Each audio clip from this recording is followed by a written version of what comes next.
religion is going to be really crucial in this game, because this is going to be really early on. The map's just going to be stuck crammed full of cities, so it's going to be really easy to spread a religion naturally. And the civs that are going to get religions up, who are actually going to get religions, are going to be the ones that are mad about religion, and they spread it like crazy. And so that's going to be good. So it's going to be interesting to see how the religious game plans out. Now, I just noticed Mongolia has a worker out already. I wouldn't be expecting that. And why are they building here? They've probably already got horseback riding. I'd better give myself that too, because it's already going to be playing a major part. As is ironworking. Better give myself those two. I mean, bronze working and animal husbandry, because then I can see where the horses are and I can see where the iron is. So yep, they've got iron here. And they've got iron here. Right. Right, let's see. Has England got iron? Has England got iron? That's going to be really crucial. Has England got iron? Yes, she has. So she'll be able to get... She's definitely going to have at least 2 ship of the lines. She's going to be able to have 2 ship of the lines. Who else really needs iron? Or a strategic resource? Right, so how many horses? 6 horses. So that's 6 Keshiks late game. Mongolia is going to be really strong with his Keshiks. And there's horses here, so Mongolia might want to take Korea. He might want to take Korea for those horses. That would really boost his military, really boost his power.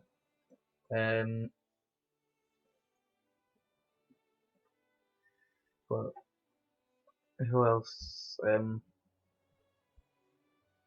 No one else is really very important for getting really needs to get a resource. No one else really. Greece has got their worker out as well. So's Denmark. The Celts have got a caravan up. They're not trading it. England's got a worker up as well. How's down here doing? A lot of civs are actually getting a first worker up. That's probably what they're going for. But the Shoshone, wow, the Shoshone have got 3 of their pathfinders. That's like 3 warriors. In fact, have they got the same attack power?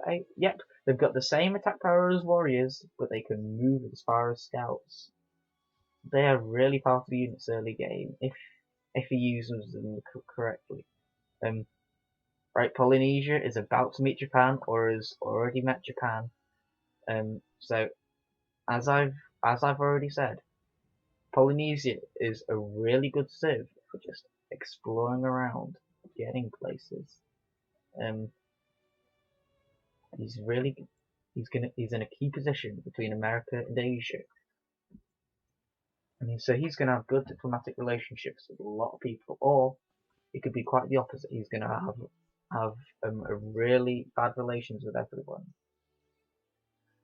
So Sweden's got 2 scouts. Has got 2 scouts up instead of So there seems to be a theme here. Either there's a civ that goes massively militarily, goes for trade and then a worker, or they go for worker then trade, or they go for two scouts. That tends to be the thing. They either go for workers or scouts, or they trade. And from the look of it, Ethiopia they haven't gone for workers and they haven't gone for trade. I can't see any scouts, so we'll have to assume that he's building his steel. It's turn 15. I'm surprised he hasn't got it up yet. He's got some good production tiles. I mean, he's probably working this deer tile with 1. He's got 4 citizens already. It's turn 15 and there are cities with 4 population. I guess that's what you get when you play a deity. Whoa, Mongolia's now got 2 workers.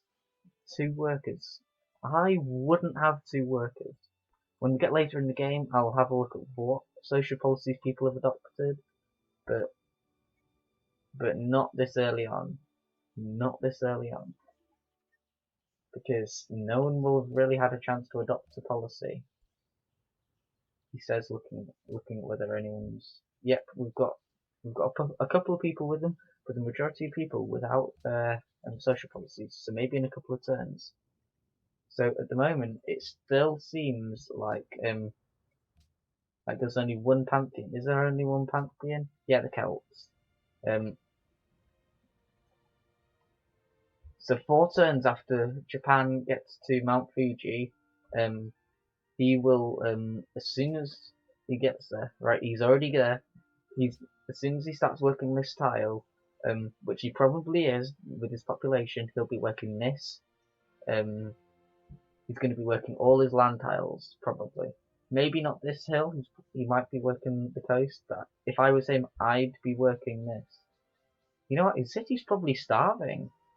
Well, he would be if he was on Prince, because there isn't enough food to support it. He wouldn't be able to get up past 2. He'd be on stagnation as soon as he reached 2. No, he'd be on stagnation at least until he reached 3, and he wouldn't be able to get to 4. So that's interesting. At the moment, Persia and Ethiopia are doing the best, with Pocatello, unsurprisingly, Hiawatha. Ooh, okay, I better wait till the end of the turn. But it's surprising that Montezuma, Hiawatha, Ethiopia, and Persia are the top civs, with Ashurbanipal, Pocatello, Arun, and Nebuchadnezzar not too far behind. The lowest, of course, is Kamehameha with 40, and the top is 51 from Pocatello. But that'll be purely because of his land area, purely because of his land. Purely because of this, and if he's working this tile, which he probably is at this size, I'd be surprised if he wasn't. From Old Faithful the Science, he'll be getting it from the Science. Madrid is expanding its borders quite a lot. In fact, a lot of them are. But you can tell, but from border growth, you can tell who's built their monuments and who hasn't. You can tell that Austria hasn't really. You can tell that Germany hasn't really. You can tell that the Netherlands haven't really. That England hasn't, or at least hasn't done it in the past few turns. Morocco doesn't look like he's built hers, which I'm surprised at. Right, that's probably Ethiopia or Japan. It's Ethiopia, Faithful Quarries. That is a bad choice. There's only one place in your city at the moment that you'll be able to get it from, and you're not going to settle down here. You're not going to settle over here. You're not going to grow very well unless you settle on the coast, which I wouldn't be surprised if you did actually. So that is just a really bad move from Ethiopia here. Really bad move. Now I'm getting a lot of lag.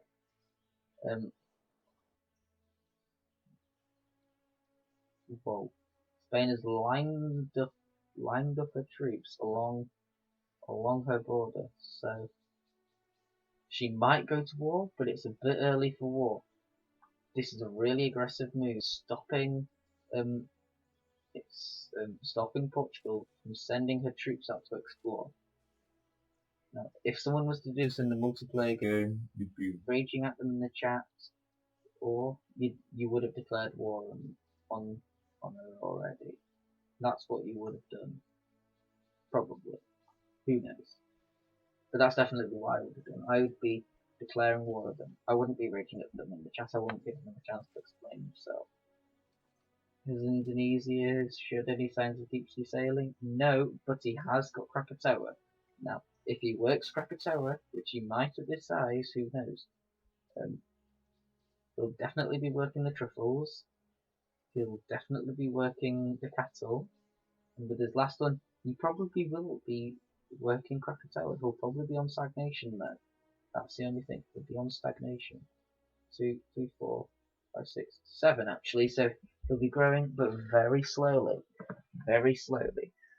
In Krakatoa, if he's working Krakatoa, he'll be getting a lot of science, which means he might do it by the end of next session. He's not going to do it this session, I can tell you that much, but he's not going to do it this session. He's not going to do it this session, but he's going to be getting a lot of it fast. He's going to get a lot of science really fast.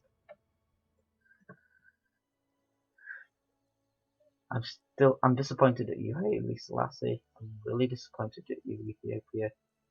Why? Why go for this? Why? Why?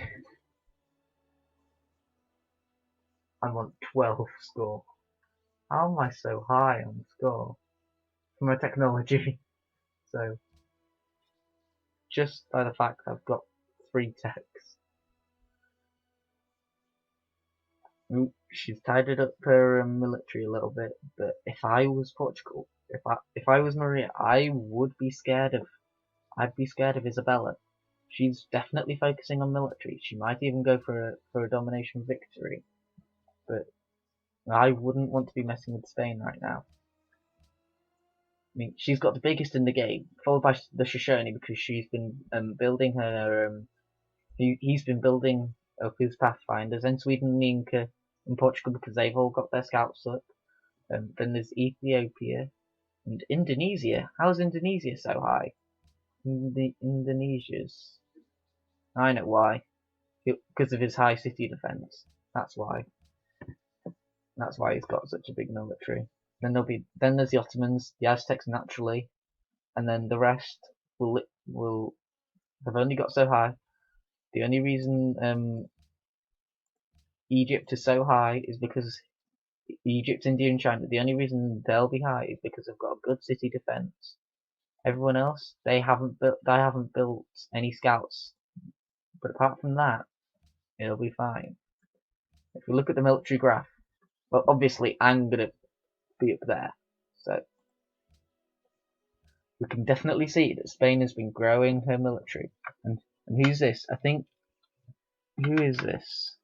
It's not the Maya, not Denmark.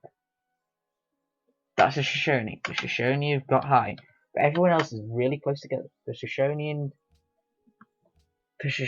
and Spain are going to be the major domination powers of this game. I can tell it already.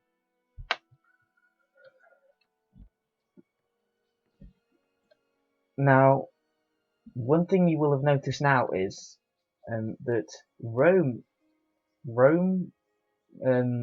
France, the Netherlands, and these on the Iberian Peninsula are now stuck.